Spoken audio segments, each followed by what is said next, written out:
All right, we are live. We're back from Montreal. We have a lot of interesting things happening. We scored pretty well in our French exam. That was good. B2 for the first time. B2 in one of the sections for the first time. So really good. What's next? We have this new video on now. We just posted. Where did it go? All right, right here. We just posted the Barry Ball interview. This is very interesting. Really excited to see the reactions over here. That is going to be exciting. What else? We have a new Patreon we just started. I was talking to one of my buddies and I was like, hey, I think instead of looking for ad sponsors, I should at least start with people who are like kind of my super fans, who are friends, who love the work that is being done over here, love the research we are doing over here, and want to support in some way. So and a lot of people are like, hey, we would love to directly support the creator. A lot of people do want to directly support the creators. There are a lot of times when you find someone interesting, you find the work someone is doing interesting, you would love to support them. You know that they are kind of like figuring out a way to make money from that, and you would love to support them, but you just don't know how, because you are like, I don't know, if you are selling, like one of my buddies was talking about this restaurant guy, a chef who was really passionate. He started a restaurant in Toronto and he's like, I love his work. I love his passion. Just looking at him, all the passion that I see in his eyes, I love that. But how am I going to support him? Is the best way to support him the just me going and buying his ice creams and his gelatos and his dishes every single day? I don't want to eat that much food, but I would just love to not even invest, just support him. Wait, why did I mess up this? All right, cool. All right, perfect. All right, so I think more and more of this thing is going to happen. We also see this happening on Twitter now, where we have this concept of tips. This tips is a very crypto native concept where it's like everybody in crypto have Bitcoin, Ethereum, and based on their work, they are quickly just like transacting money. Farcaster is doing this on a different level where you have like every post has the ability to now make money. There are bids for every post. I actually don't know how that works. We can also dive into that later on. But there is a proper financialization happening of creators. All right, perfect. So what are we looking into? I don't know how I found about Cramer, but I want to look into Cramer. Let's see. It seems like he has some very interesting stuff written. And David Cramer is CEO of Common Sense. All right, Sentry.io, open source pledge. Sentry makes $10,000 per month.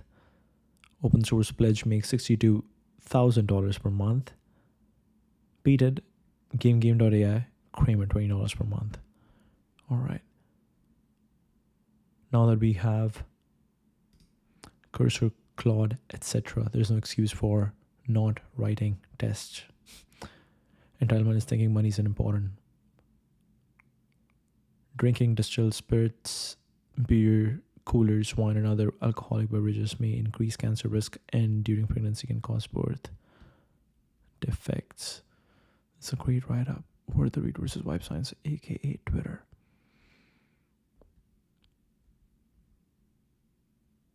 Bootstrapping to 600K. LLMs are a thing, and you could build a sick-ass Tripit alternative with no effort now. All right, let's go to writing. Writing seems more interesting. Built with borrowed hands. MCP is not good yet. On product market fit, lunch isn't free. Let's see, lunch isn't free.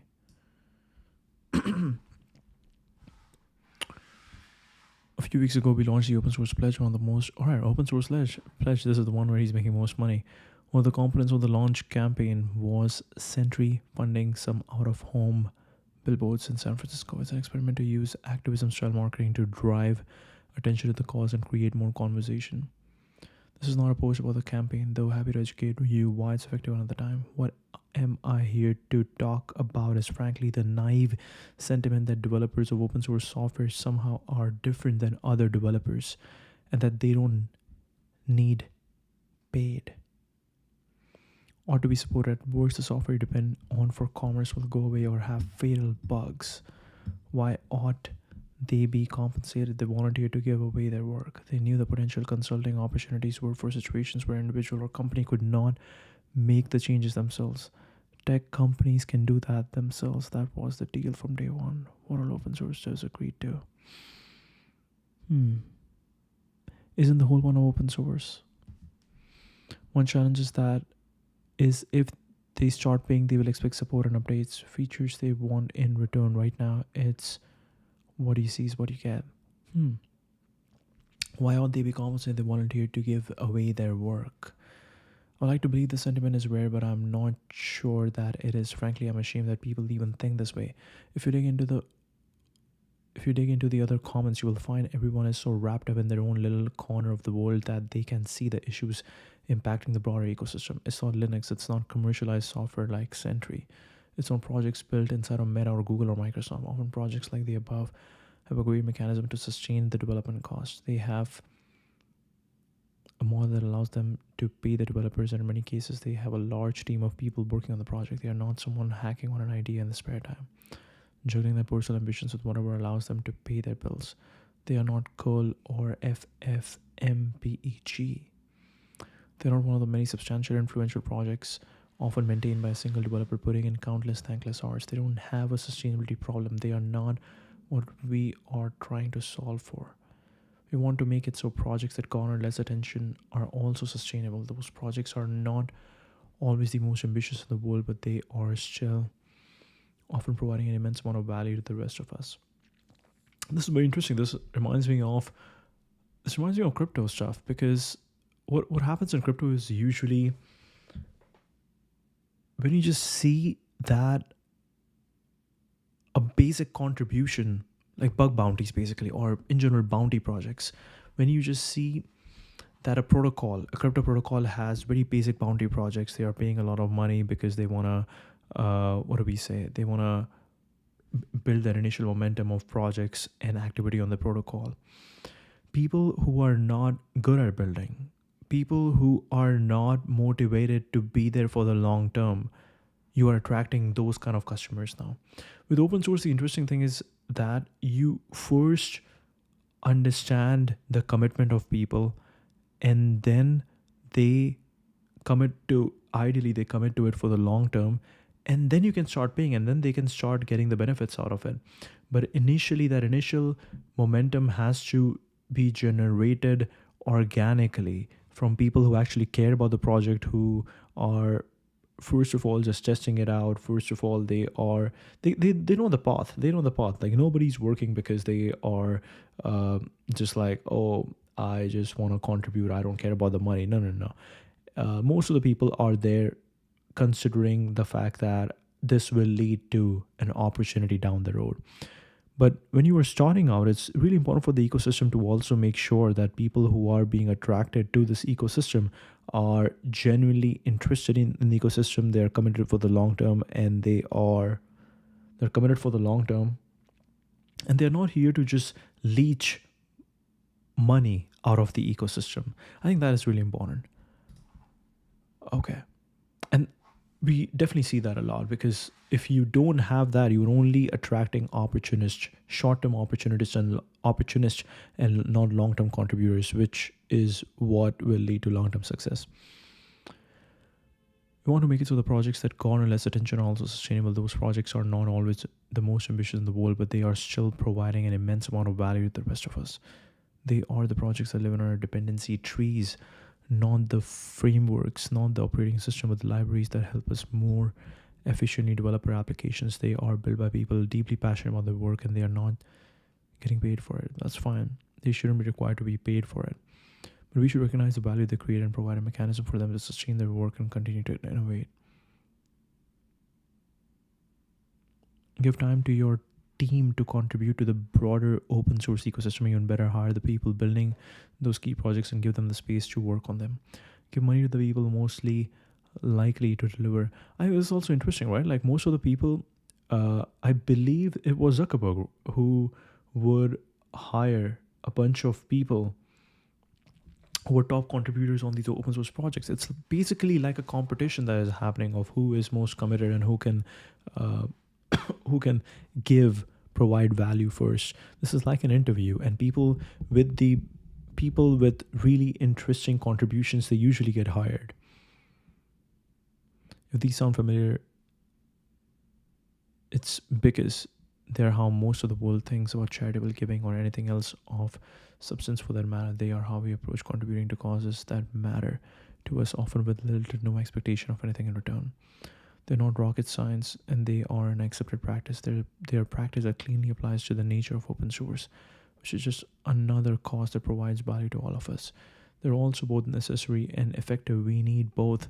I mean, open source is basically, now we're talking crypto, because mostly we are thinking now, the way people are thinking, the most innovative thing that you can think about is that have an open source protocol for everything. Do not have things that are locked up into a company, especially for newer startups. We don't want to commit to a product like enterprises. Companies don't want to commit to this new brand new startup, and then the startup goes bankrupt and nobody's now updating their software. Ideally, the software, all that software must be must be open source.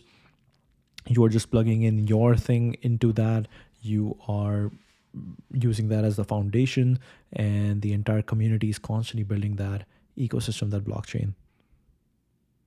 And then you are using crypto to figure out a way to reward it. And it could be like those Discord levels that, okay, you are level 1 when you have done like whatever 100 contributions or something, and then once you have done 100 contributions, then your work will be reviewed by like a moderator, and then once like the community thinks that, okay, you have contributed pretty good, then you start getting paid a little bit. You're on level 1, and then you can keep increasing your contributions and keep increasing the complexity of your work, and you get paid more. So yeah, I think there are a lot of experiments in crypto that are happening around this. They're also both necessary and effective. We need both more people to be involved in contributing to open source, as well as more corporations to step up and fund the projects that matter to them. There's really not more to be said here, but if you think just because someone is giving away free software, it means they don't need paid, you're wrong. Software costs time and money to develop, and that time and money has to come from somewhere. Yeah. Obviously, no, I don't think, I mean, this person, we don't know what they are doing over here. Why are they chatting over here? Because they should understand, they should be understanding how this ecosystem works. All right, anyways.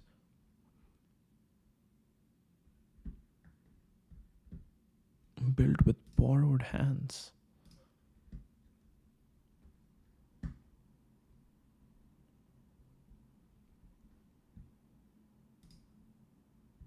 Let's see, Perplexity. 2-month experiment by the author David Cramer relied solely on coding agents to build and refine a real-world production service, which supports Sentry workflows. I've heard about Sentry. Let's look at Sentry. Someone's got to babysit the bots. Code breaks.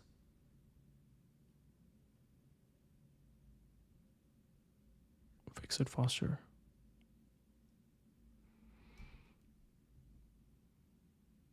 Oh wow. Metronome. Duolingo.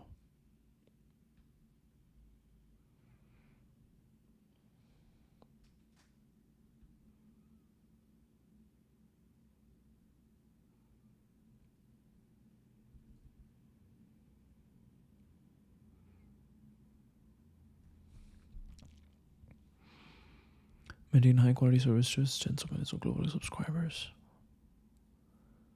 Interesting. Lunch and learn tracing with SmugMug.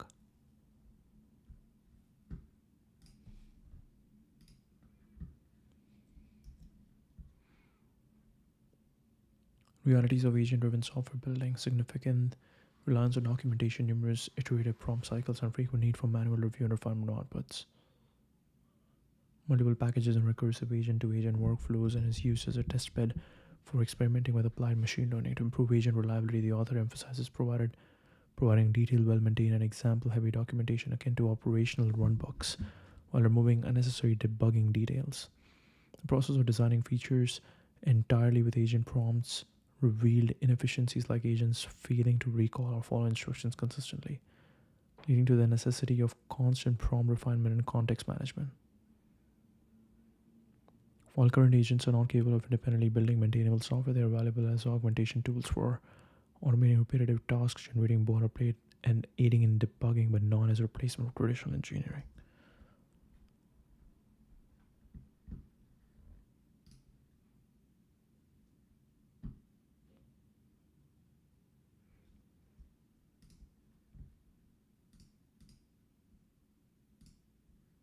What is brand? Open source is not a business model.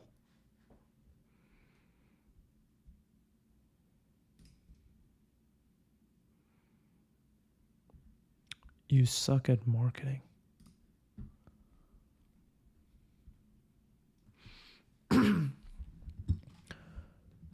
Decisions we made at Sentry over the last 15 years.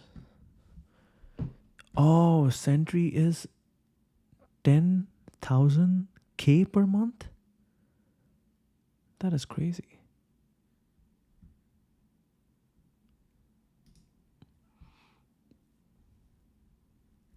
Pay your share. Whether you're a CEO, CFO, CTO, or just a dev, your company surely depends on open source software. It's time to pay the maintainers. Join the pledge. Per developer at your company. Wow. Self-report annually. Each year publish a blog post outlining your payments to maintainers. Our members have paid maintainers $2 million, $2.5 million last year. Member companies: Git, Butler, Sentry, Zero the Sanity. Wow. We don't see any big company name over here.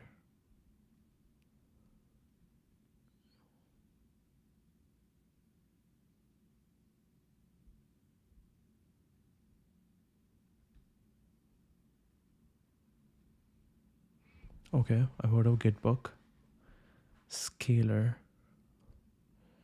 Browser Base. Okay. Wow. No big company name. That's crazy. You suck at marketing. Sentry can fix this. Used by over 1 million developers globally. Don't worry, we all do. So how can we get better? Let me give you the lens of someone who's built a business, someone with strong beliefs around what does and doesn't work, but otherwise has no clue what they're talking about. This is all grounded in what I've seen at Sentry over the years. So let me take you through our go-to-market journey a little bit. Biggest question people ask me is how we found product market fit. Often what they are asking is how we attracted our first customers. That's a marketing question. My answer has generally been that I'm not really sure, but I do have some ideas on what worked. You see, early days Sentry, we weren't trying to build a business. Instead, I was working on things for other companies, and most of Sentry's market presence was seen through social interactions, often at conferences. You might say we were an early adopter of devil tactics, but there was a key difference. There was no fluff. I wasn't speaking about some bullshit topic at a conference or giving a terrible demo of a half-assed product. I was building a brand. The brand was centered around trust and authenticity. It was represented when I, just like with this blog, gave my honest point of view on challenges. I would talk about how I approached scalability issues with duct tape-esque hacks, or how we were building an open source business out of Sentry. I was giving people genuine value alongside an interesting content. I was doing it all from real world experience on manufactured make believe stories about how things work. That's marketing. I did that for many years. Early in my career, I traveled around to various events, often within the Python community, talking to colleagues and speaking about things I had learned in my career. That meant when we started charging for Sentry, many people already knew who I was as well as what Sentry was. Many were already using the open source project and more than happy to pay the affordable price tag we had set. That happened because we had achieved what many failed to understand about marketing. We had created awareness. You see, when we buy ads, that is we as a Sentry, we're not actually buying conversions. That's not true for all businesses. When I scroll Instagram and buy whatever junk I run across, I probably never seen the brand before, and it's a one-time impulse buy. When you buy Sentry, however, you're buying a brand and what that brand has promised you. In our case, we think of a brand as a number of things, But particularly important are product quality, excellence, and trust authenticity. Some of you are probably rolling your eyes right now, but consider where you spend money in life. Why do you eat up everything Apple has to offer? Why do people spend money on a Rolex? Why do I have a Red Bull in my hand right now? This $10 can of still water from Liquid Death. You are buying into something more than a product, you're buying into a brand. When we acquired Syntax, a lot of people were confused. One of our board members, someone who trusted decision making, asked with an extremely serious face how this made sense for the business. You see, most people, while they believe in brand, they still have a hard time actually committing to it. Syntax is a brand investment for Sentry. It's not an advertising channel. It's not a podcast. It's a brand, both in name as well as via the host, that people trust to inform them about a set of technologies. That brand trust, that brand loyalty, we invest into that. We invest into that because if you value a brand, you will give them a shot to win your money. It's often hard to measure, but the results are everywhere if you look. Billboards are no different. Our CFO, rightfully so, is highly skeptical of billboards. What makes them valuable? Just like a digital advertising, you can't put up a billboard and pretend that's going to instantly convert to leads. It's just another touch point. I was at my wife's holiday party 2 years ago. It's a larger company with executives who are much more seasoned than me, and more importantly, a place where everyone was a stranger. She wanted to introduce me to the CTO, who she didn't know, which meant an awkward bump into them and start a convo. The CTO was clearly expecting it, as is their job at a party like this, but what he wasn't expecting, what happened next. I mentioned that I started a company called Sentry many years ago, and the CTO's partner immediately interjected. Like those billboards? Yep, like those billboards. She recognized our billboard because it was interesting. The CTO's ears immediately poked up, and that got the conversation started. Aside, if you don't understand what the point of our billboard campaign was, you wouldn't be alone. We are not pitching or even explaining a product. We are aiming for intrigue. What is Sentry? What can Sentry fix?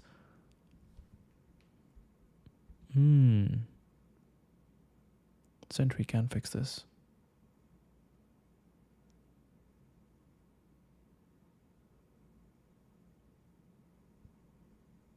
Interesting.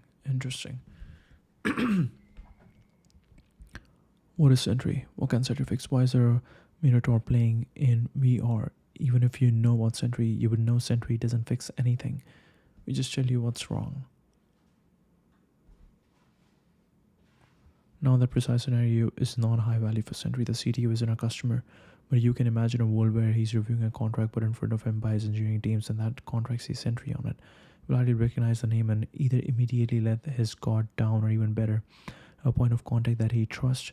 Brand is all about market awareness. It's about making sure people know who you are, what you stand for, and eventually what you are offering them. That means that no matter the touch points, all we are trying to do is reinforce, hey, we exist and we do cool shit. If you have a need for what we sell, you will evaluate it when the time comes. So all of this said, you should invest into your brand. If you're building a real business and you actually give a shit about your product rather than just making a buck, brand is a strategic investment that will pay dividends for the rest of time. It's not going to solve for bad product market fit, and it certainly won't help if your brand values are not represented in your product. But if you solve for that, brand can be your marketing strategy too.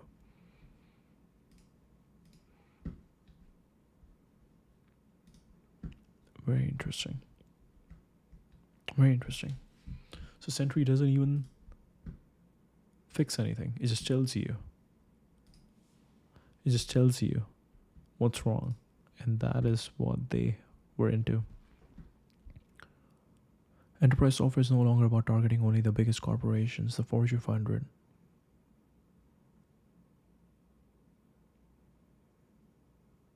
Fortune 500,000. Successful new enterprise companies focus on building a product everyone wants and charging a reasonable price rather than relying mostly on huge deals with a few major clients. Traditional enterprise sales models heavy on sales staff, aggressive outbound tactics are contrasted with Sentry's product-led growth and extensive community investment. The article highlights the value of broad awareness, open source approaches, and